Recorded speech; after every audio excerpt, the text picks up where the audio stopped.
திமுகவிடம் இறங்கி வரும் காங்கிரஸ். காரணம் என்ன?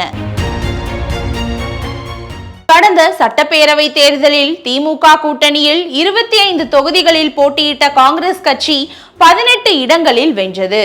ஆனால் இந்த முறை ஆட்சியில் பங்கு, கூடுதல் தொகுதிகள் என கட்சி நிர்வாகிகள் மாணிக்கம் தாக்கூர், பிரவீன் சக்கரவர்த்தி போன்றோர் போர்க்கொடி தூக்கியுள்ளனர். இதற்கு திமுக தரப்பிலிருந்து பதிலடிகள் வர கூட்டணிக்குள் விரிசல் விழுமோ என்ற பதற்றம் நிலவியது.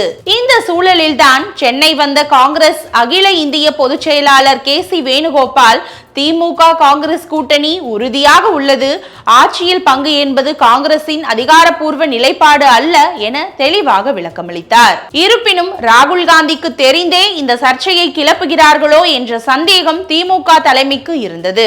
இதை தொடர்ந்து வேணுகோபால் பல முறை முயன்றும் ஸ்டாலினுடனான சந்திப்பு தள்ளி போய்கொண்டே போனது.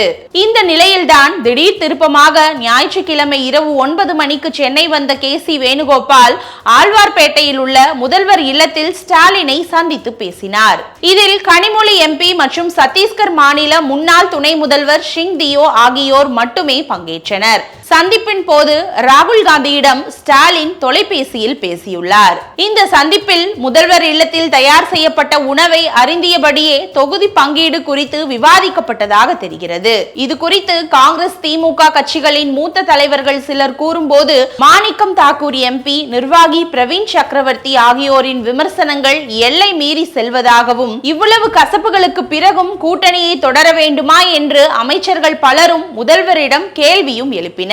இதற்கு ஸ்டாலின், தேர்தல் நேரத்தில் நமக்கு சட்ட ரீதியாகவும் அரசியல் ரீதியாகவும் பல முட்டுக்கட்டைகள் வர வாய்ப்புள்ளது.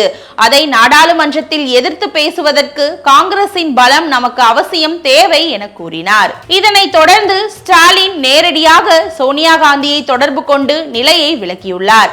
இதையடுத்து ராகுலை அழைத்து பேசிய சோனியா காந்தி, திமுக நமக்கு இக்கட்டான பல நேரங்களில் தோள் கொடுக்கும் கட்சி, அவர்களை இழப்பது சரியான முடிவாக இருக்காது என்று தெரிவித்துள்ளார். இதற்கு ராகுல் காந்தியோ, கடந்த முறையே 40 இடங்கள் என்பதில்தான் பிடிவாதமாக இருந்தேன், நீங்கள் தான் 25க்கு ஒப்புக்கொண்டீர்கள், இப்போதும் அப்படியேவா என கேட்டுள்ளார்.